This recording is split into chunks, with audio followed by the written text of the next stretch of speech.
So we're in the bin room now. We've got 10 malt storage bins here. Each one of these bins holds 20 tonnes of malt. So we take the malt from the kiln and work till the bins are full.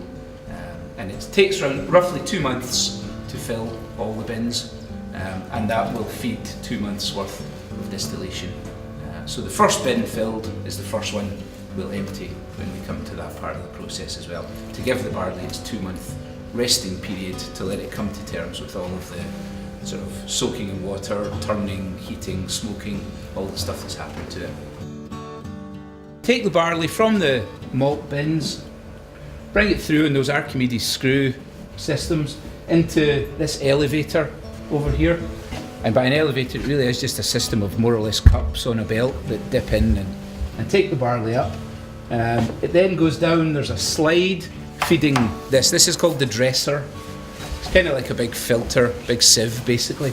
But the barley goes down the slide in here, and it's in here we'll remove any of the chits, the rootlets of the barley, any small stones, any little pieces of metal, anything that's kind of infiltrated the process gets filtered out in here. And it's basically just a big rotating drum with wire brushes in here. Clean up the barley. The barley falls through the bottom of the dresser here and then down towards the mill itself. The mill dates back to 1940-ish. We test whether the mill has been run properly or not. So the guys will draw a sample, it's actually already been done, but the guys will draw a sample from the mill, maybe a defined weight, 100 grams, say, put it in here, mix it all together, and at the end of that they should have 70 grams of husk, 20 grams of middles in here, and 10% or 10 grams of flour in the bottom. So if they've done that and it all measures up, then they know that the mill is running correctly. So they'll run a small batch through right at the beginning of every week to make sure it's running properly. But the actual texture, or how fine or coarse this entire mixture is important when we get to mashing, because if it's too fine, then the water, when we add it, will just drain through it. If it's too coarse, the water won't get through it at all. So you have to have it at the right level so the water drains through it fairly slowly and converts the starches in here into the sugars that we need to then turn it into alcohol. Straightforward but pretty vital part of the process, mashing. So our mash tun here, as you can see, it's also pretty ancient.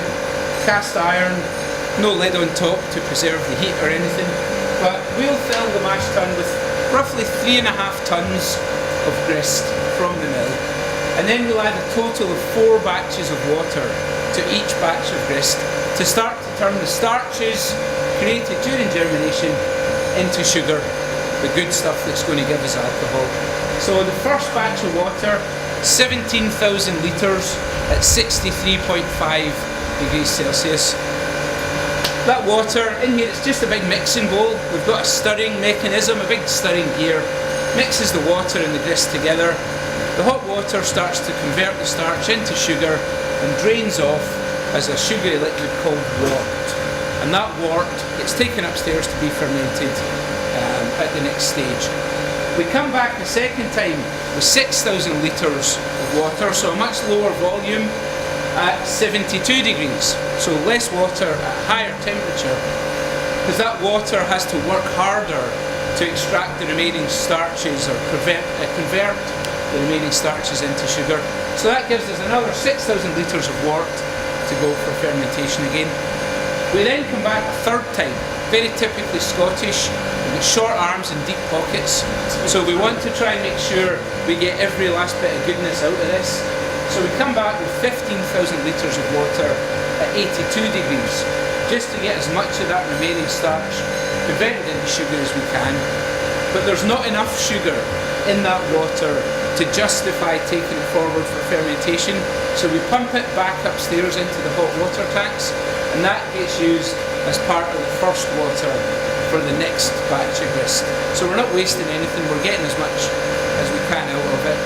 And then the fourth water we use basically just to rinse the system out and to pump the leftover grist, which is now known as draff.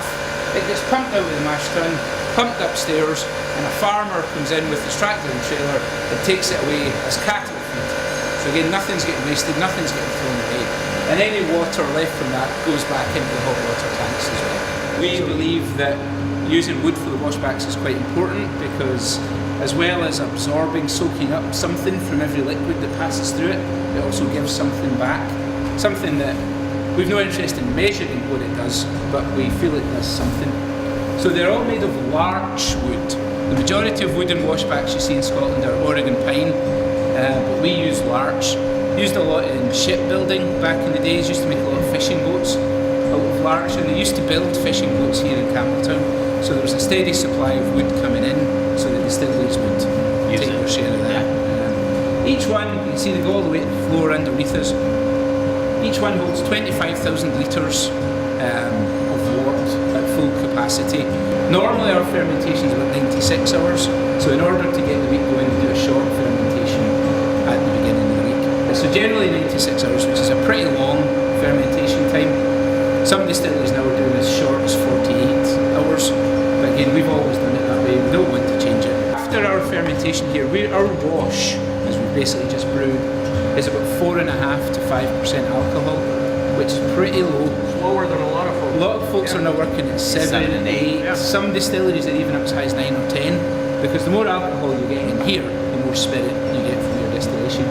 But as with everything else, we're terrified that if we change something to try and make it more efficient, Right. not necessarily the quality of what we make, but the style of what we make could change. So we have no need to do it. We've got no pressure from shareholders or investors to save them money or Maximize and output and all that stuff. It's just we make what we make, and this is how we make it. Yeah, and we know people like it, so why do it?